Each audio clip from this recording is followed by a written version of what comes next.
to rise to speak on the Building Legislation Amendment Bioprotections Bill 2025. And I note from the outset, Acting Speaker, that this is a bill that supposedly looks to improve consumer protection when it comes to the building of new homes. And we've seen over recent times in Victoria, and particularly over recent years, and when I held the portfolio of Shadow Minister for Home Ownership and Housing Affordability, the collapse of some major home builders here in Victoria, leaving many Victorians without their home, without their deposit, in which they had saved for many, many years, worked very hard to save for that deposit, aspirational Victorians looking to buy their own home, and left stranded as a result of the collapse of these major home builders. And we've heard discussions today in particular about the collapse of Porter Davis at the time, leaving thousands of Victorians without that deposit in particular, or with half-built homes. And this, Acting Speaker, from those opposite, appears to be the consequence of dodgy builders, not just Porter Davis, but of course we had Albury Homes, Apex Homes at the time. And whilst we need to stamp out the practices undertaken by dodgy builders, what is often missed in this debate is that it's actually been a requirement, a regulatory requirement, a legislative requirement for many, many years that these builders take out domestic building insurance when new home buyers looking to build their own home sign contracts. And that was not happening under the previous scheme. That was not happening under the watch of the VBA. And that is because that organisation was a toothless tiger. It was not doing its job. It was failing to actually make sure that it was enforcing the laws that were already in place, laws that the previous coalition government put in place in terms of making sure that home builders, those family companies, those large builders, made sure that they took out domestic building insurance when home buyers were signing contracts. Now, as a result of the fact that the VBA was not doing its job under the watch of this government, thousands of Victorians were left with half-built homes, stranded in terms of how those homes would be completed, unsure whether those homes would ever be completed. But increasingly what we saw was many of those aspiring homeowners were left with their deposits lost. There was no ability for them to claim back their deposits.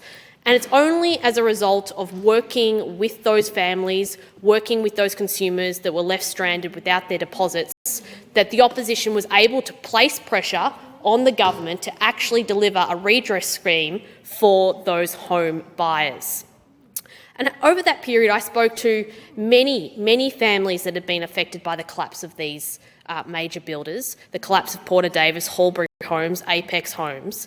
And what was the common theme throughout it was the fact that the VBA and, of course, the VMIA, which is the subject of the bill before us today, was not capable of doing their job.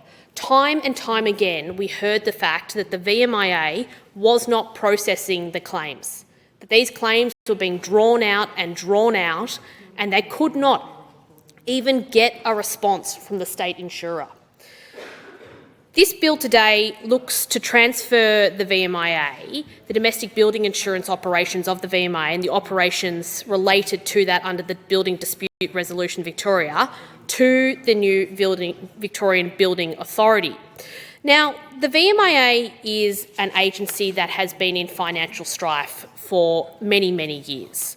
It is the agency that we have seen time and time again fail to deliver claims for Victorians.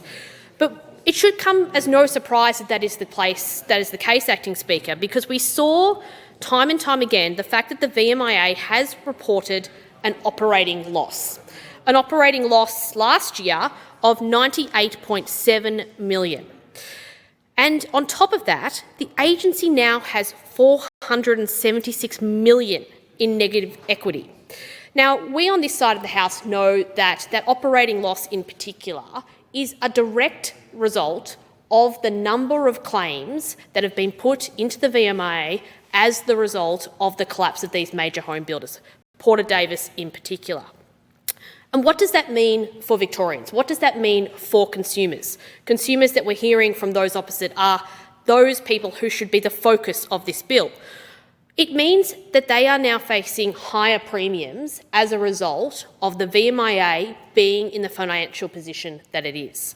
We saw last year, in 2023, DBI premiums rise by an average of 53%. 53%. Now, on a $500,000 home, that's more than a $1,500 increase in the DBI premium. That's off the back of just 11 months earlier, the government putting in place a 43% increase to DBI premiums. So year on year, at a time when we have seen domestic building insurance be so important because of the collapse of these major home builders, the government, under this Premier, is not able to manage the finances of this agency, and so the direct consequence of that is we're going to put it back on aspiring homeowners. Acting Speaker, let's be very clear about the fact that these major home builders have collapsed as a large consequence of this state's big build and the inflationary impact of that big build.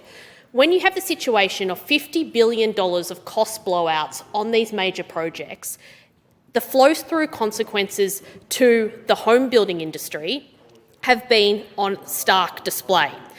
We hear regularly from builders trying to build homes the fact that they cannot access affordable supplies, affordable labour.